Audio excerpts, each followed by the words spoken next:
Hey guys, what's going on? I'm so glad that so much is coming out. I want to take a second here. Hold on. Trigger warning times 100 million. And allegedly, these are all my thoughts, my opinions, my speculation, my free speech. Not to reflect on the channel. Allegedly, this is all me, just my thoughts from my head. And y'all's comments, y'all's and y'all's alone, not to reflect the channel, right? All right, let's get this. I'm doing a little early tonight because I'm very actually excited for. I've been waiting for this day, for these things to come out, for somebody big to talk about this and lay it all out there, right? I haven't got to watch it yet, but I wanted to wait till it was done before I came on. So I was waiting patiently. Y'all know lately I've been dropping a little bit more and a little bit more about Sebastian Wayne Drake Rogers, right? I'm so glad that finally the bite marks are being brought up. Finally that they have so much more info, like I've always said. They've always had a lot more, right? This thing is boiling, it's brewing, it's fixing to blow up. I told y'all. A week ago I told you. More than that. 10 days ago, I think. I knew all this was coming, and I'm so glad it did. I'm so glad that I can actually tell y'all my whole story of what I think went down, because I haven't done that yet. And I've hinted here and there about little things, you know, the courts and things like that. But what I really wanted to bring to light is, if we go back to that Friday before that weekend, when that weekend started, I believe that stepdad, Christopher Proudfoot, came in that day. I believe he had his truck at a friend's or cousin's house. I believe he was staying at home that whole weekend, just like some of the pings, just like some of the things that are now starting to break. I believe so. I know they didn't do the right things in the beginning, because everybody's upset that they didn't check this house like a crime scene in the beginning, and they should have, right? And they really should have. But this goes to show you that sometimes things get overlooked, but it's never too late for justice, right? I always believe that. I always believe there will be justice in this case, no matter what. Eventually it's going to come. Eventually everything's going to come to light. And I'm so happy, really, for this young man, that this is starting to come the way it's coming now, especially before Christmas. You know, it's heartbreaking for the father that he has to go and listen, but he has been there since day one, fighting and begging and pleading and crying and begging for help, right? Yeah, he got a little wishy-washy on social media a couple of times, but nothing bad that any freaked out parent wouldn't do, right? He just wants his son home. That's all he wants. But we can't blame him for that, but we blame the other side, right? In my opinion. Like, nothing seemed right. And when that Roadhouse video came out, I was so waiting for that thing. Once it came out, I knew everybody was gonna freaking go nuts, and everybody's gonna realize that this child, I think, was starving, which everybody said he was hungry. A lot of people have thought that from the beginning, and he wasn't treated right. Like I said last night, he wasn't. When I was upset last night, I was so glad. I was so waiting for this thing to come out today. I don't even know how happy I was, and I'm so glad that we can talk about it starting from that weekend and give y'all my thoughts on it, because I think whatever happened with the scratch and bite marks, I think happened actually before the Roadhouse. I think there was a fight, something, and I think that happened either Friday night when he was home, either he was like, you're not supposed to be here, and there was an argument or something, and something happened, and there was a struggle, and I think that's when that happened, and she probably broke it up, stopped it, squashed it.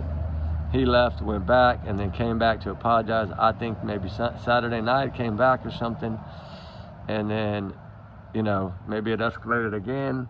It's just my opinions, though, guys. Remember, in trigger warning. But I think those marks were probably from before, from that sometime that weekend, and I think that's why she did so much for Sebastian that day, is because she felt bad for what had happened between him and stepdad. And I think she took him all those places to try to get his mind off of it, and him not to think about it and not be so upset about it, right? I think that's what happened. I do. I think that's my opinion. I've never said this before, but I'm saying it now. I try to keep my mouth shut, but I can say it now without having to worry about it. But that's my thoughts. I think something happened before they went to eat, and that's why he was treated so special on Sunday, is because there was a big fight, I think, or a big blow up in that house. And then I think came down to, she knew that he was going to tell the teachers on Monday that court case was coming up, and she didn't want her husband to be basically kicked out, probably be arrested. Who knows? He might have been charged for that stuff. Who knows? I mean, not with the New Mexico stuff, but I'm saying with the CPS that was open on Sebastian.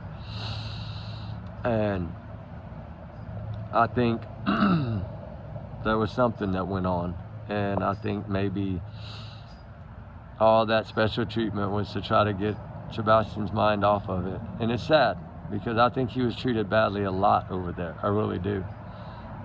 And I think that's why he was trying to get Seth not to take him back. And it's heartbreaking, because this is when you need to be able to teach your kids to speak up, say what is on your mind, and we wouldn't be here right now. If he would have told his daddy something bad is going down, like, Seth would have stopped it, right? He would have. Look how he's fighting for him. You know he would have stopped it. But I think the pressure was so overwhelming from the other side, putting so much on him to not say anything, that I think he was too terrified to say anything. And it's heartbreaking, guys. It is. It's really, really, really, really, really, really, really heartbreaking. And I've been waiting a while to tell my story. I've told little bits and pieces, but never exactly what I felt, right? And I've always said I think she used the shoes as a decoy, which I still believe that. I think she used those shoes as a decoy. I think that whatever happened right after the roadhouse. Like, right after the roadhouse. Whatever choice and plan they had made was happening right then and there. Whether it be she took him to Chris, she took him somewhere else, I don't know. But I can pretty much say most likely stepdad was involved, because I don't think she could have done it by herself. Unless it was the step-parents, the step-grandparents. That's possible. Terry and Kathy. And I mean, I still think they're all four involved somehow. I really do. I think it took at least those four, if not one extra person to help. I feel like that's why the reward money tried to get so high, as to get one person to speak, right?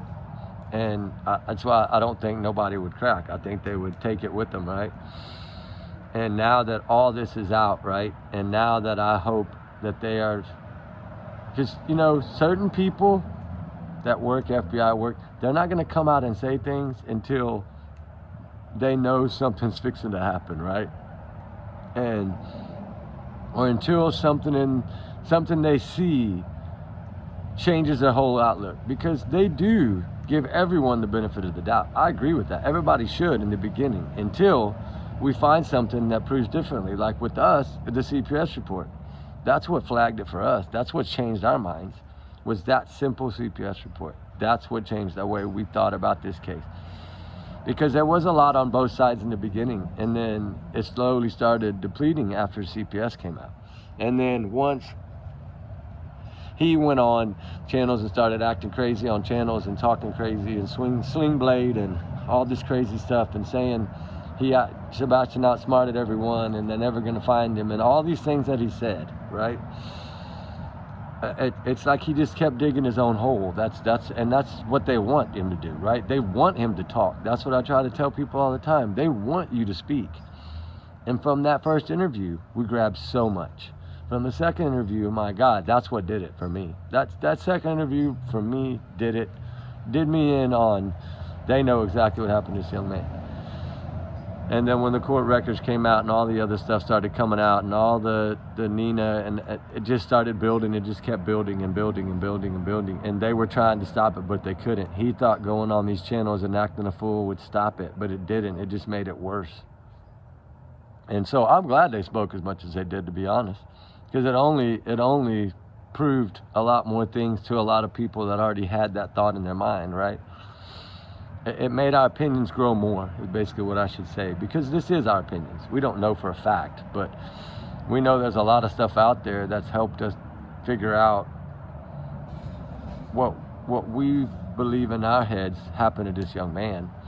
Like we've said from the beginning, that they don't search a landfill for somebody camping, right? Or walking around.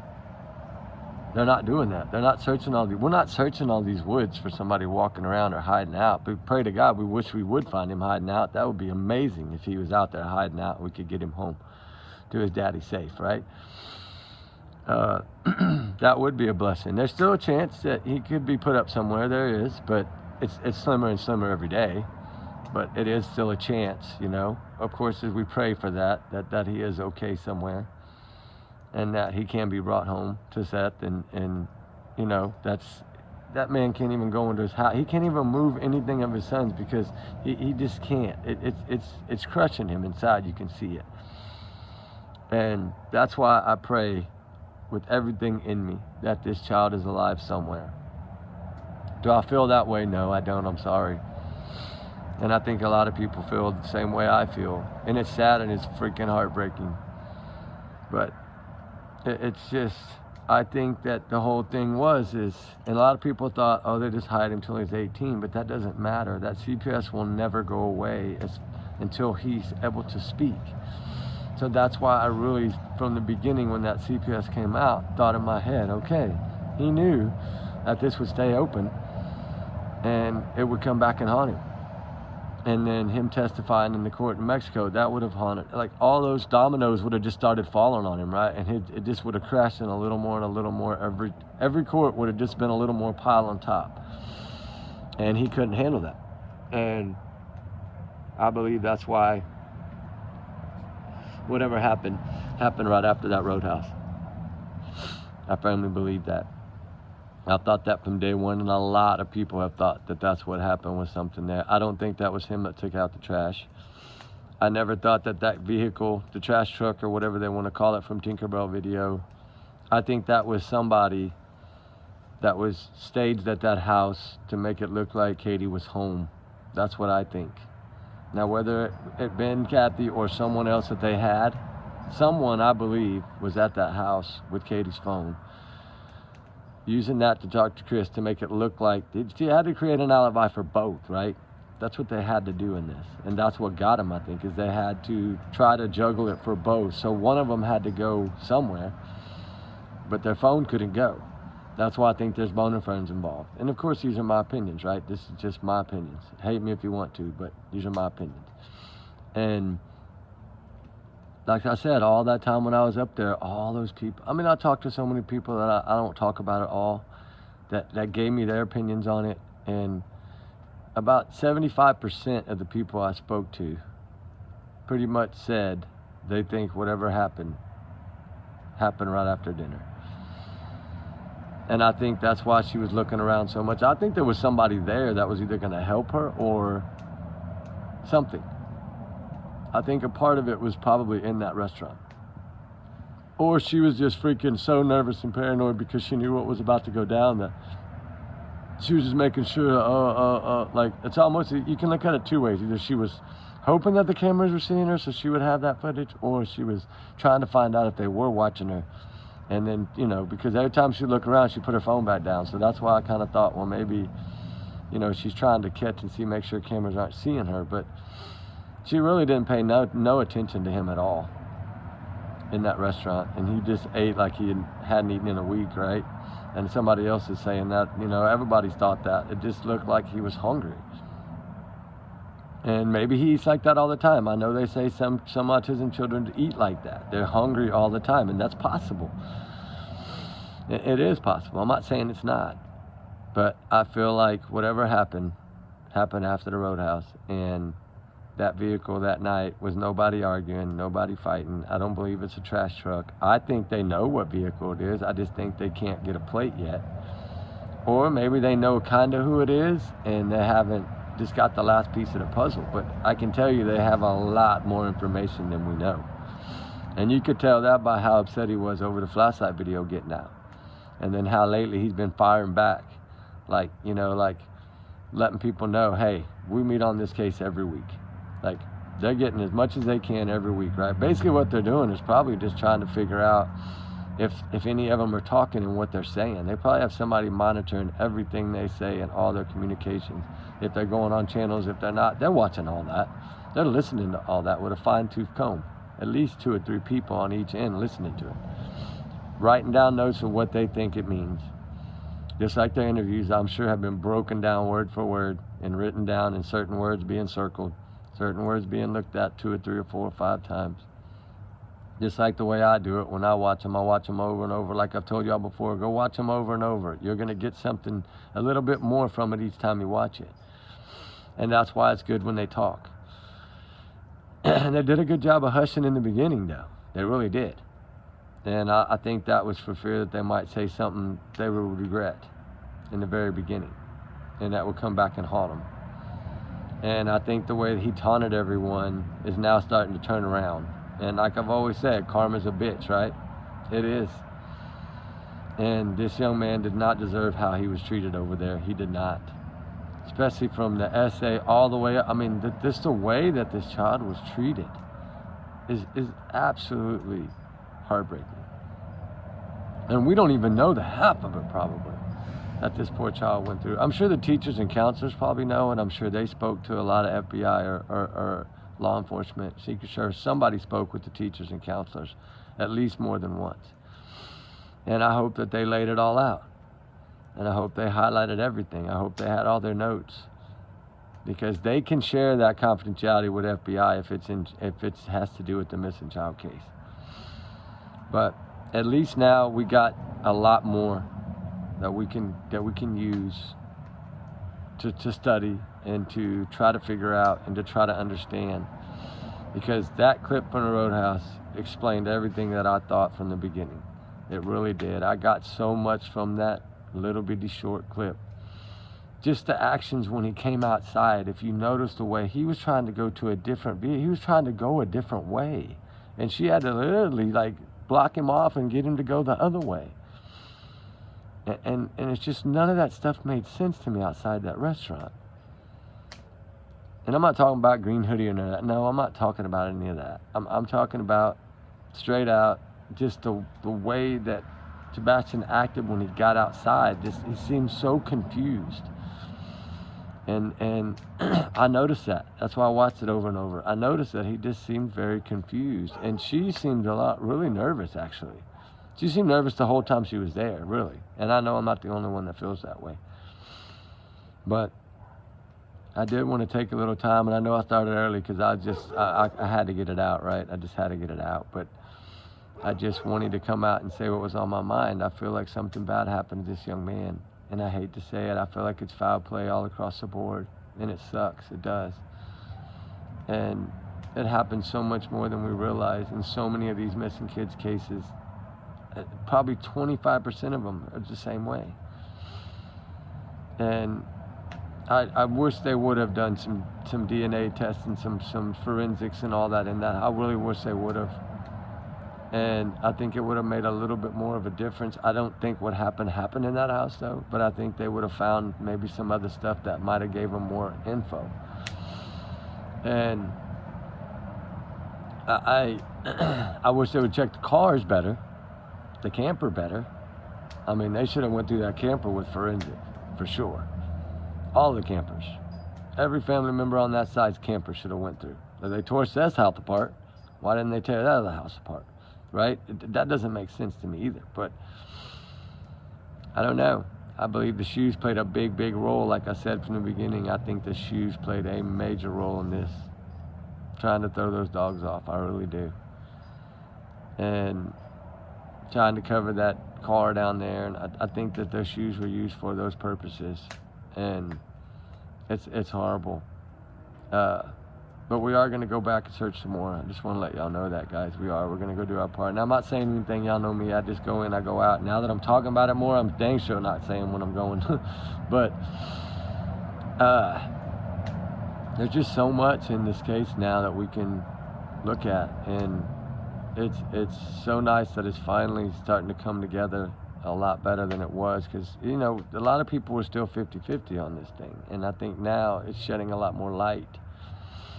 And I think the criminal investigation part of it needs to be full swing. And in my opinion, I think it needs to be full swing. I really do. And justice needs to be done. And I always felt like it would come eventually, just didn't know when. And I still think it will come. I mean, I pray it will. You know, if that's what needs to be, then I pray that that comes. And the way I look at it is, I believe something, like I said, happened after the Roadhouse. And I don't think it was at home. I think there was a little scuffle maybe there that weekend when stepdad popped in. I do think maybe that's when the bite marks and scratch marks happened. And that's why, of course, she catered to him on Sunday. I've wanted to say that for a long time, and I just hadn't said it yet. But I finally got it out now. But anyway, guys, let's keep our prayers up. And let's make sure we do our best to get this boy home one way or another, you know. And I hope and pray that he is put somewhere. I just don't feel that. But like I said in the beginning, they're not going to search the landfill for no reason. They had something way more in the very beginning of all this. I just don't think they had enough yet. I think they're getting to where they have it now. I just don't think they had it in the beginning, because they were doing the benefit of the doubt. I get it. But we'll soon know something, I believe. I think something's brewing. I really do feel it. I know things are bubbling over, and hopefully it's going to explode, you know. And then that way everybody will get the answers, and then we can work on, you know, everything else from there. But there's just so many missing in the holidays, guys. It's almost Christmas. What, a couple days to Christmas now? And it'd be amazing to have all of them home for Christmas. It really would. It'd be so nice. You know, if I had a magic, I'd snap my fingers and they'd all be home. All the missing, all the runaways, all the voiceless people. Justice would be served everywhere that needs to be served. Like, just snap our fingers, and that would be so great if we could do that. Put all those kids at the dinner table, right? That'd be so nice. Watching their presents under the tree. That's what's hard. That's the hardest part. You know, we did so many angel trees this year, and it's just like all these children needed these gifts. And, you know, good thing is they're not going to know where they came from, and that makes it even more special. Because I told them just put from Santa on my packages. I mean, I don't, you know, I want them to feel like they got to have a good Christmas, and all children need a good Christmas. That's what it's about. And family and sharing, and kids getting to open things, and food and love and support and chit chat and catch up, right? Hold your kids close, your grandbabies close, your family close. Love them all. You never know. Life is really short. And sometimes there's a lot of kids in this world that just don't have a shot. And it sucks that they don't have a shot, guys. But I think something's coming in here, and I got a lot more I want to say. I'm just not going to say it all tonight. I want to see what else comes out. And I need to go back and watch, shout out to Jennifer Coffin Doctor. I need to go watch this to see what she talked about. And I'm sure it was a lot. I hope it was a lot. I pray it was a lot. And I'm going to go try to listen while I'm doing some paperwork. And hopefully it'll help me understand more of the way I'm thinking, and the way if I'm even half right? I mean, I don't know. These are just my thoughts, but I think something happened, you know, and it's not going to have a good outcome. But I hope I'm wrong. I pray I'm wrong. And I just feel like all the motive was within those courts and within those CPS things. That's, and I don't know why they didn't see that in the beginning. That was the most motive of all. Like, somehow something needs to be done. Some of these states I know have the CPS cases tagged on these addresses, so if they call 911, they see it and it pops up a little flag. I know some of these places have that. Some of the states, I don't know if they do, and that would make a difference as far as do they treat it like a crime scene or not, right? And I always think a missing child with autism, any special needs to be treated that way in the beginning, because they are harder to raise, a lot harder to raise. So hopefully we get some more news, we get something good, hopefully they can find this young man and bring him home. We're going to continue to do our part. We're going to continue to keep talking about it like they want us to. Everybody needs to keep talking about it, just like we do all these cases, right? I try to get out as many as I can, and thank God we've been blessed for the last few days that there ain't been no new ones popping up, right? Except for poor little baby Caleb Collins. But there's nothing new on that one. I keep checking 5 times a day and there's nothing. I was hoping there was going to be something. Hoping they were going to say he was with some kind of family member or something. Man, that would be nice. That little baby was still okay. But I have some other videos too I want to release on some things for the holidays, and I'm gonna drop them here tonight or tomorrow for y'all. But I wanted to come on tonight and talk about this evening and talk about this because I don't know what time she's gonna be over. I think maybe 5 or 6. I don't know what time it is there to here, but I'm hoping that she's over and I can go check it out now. But y'all have a good night and be safe, guys. And remember, these are just my opinions, my thoughts, but we need to keep this child in our focus. And no more holding back. We need to let it all out. They need to go after these people, and they need to interrogate the heck out of them. They need to question them, and they need to give them lie detector tests over again and FBI tests this time. They need to do it right. 100% right from now on. No more nothing. Just hit them hard with everything. Put the heat on them and see what happens. If they pass it all flying colors, then, you know, we got to look at a different route. But let's just give it the shot and see what happens. And then we'll know more. But y'all continue to keep spreading awareness, guys, for all these children and all these runaways and everyone. They run for a reason, right? So I don't know. We'll see what happens. We'll see what comes. I think something's coming big, and I pray that it's, you know, it's coming. I hope it's time. It's 10 months almost in a few days. That's a long time, guys. And the little summer wells, these other cases, it's just still nothing yet. It's just, man. If they would have got half of this attention, they might have all been solved, right? But now we know for future, we can put all this interest into each one of these cases anytime it happens, and keep pushing and pushing and go from there. So y'all guys have a good night, man. I gave y'all a lot of time tonight. I could keep going for hours and keep going, but I want to do this in 3 parts. So to make it fun and make it more, or I can kind of break each section down that I've been wanting to talk about for so long, and let's keep the fight up, right?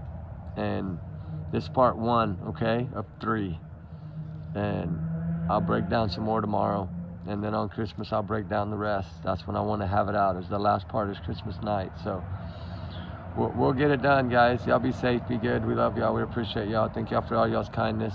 Hold y'all's families close. Merry Christmas to everyone. Happy holidays to everyone. Happy New Year's to everyone. And we'll be seeing y'all around. We'll see y'all tomorrow, all right, guys? Be safe. Be good, all right?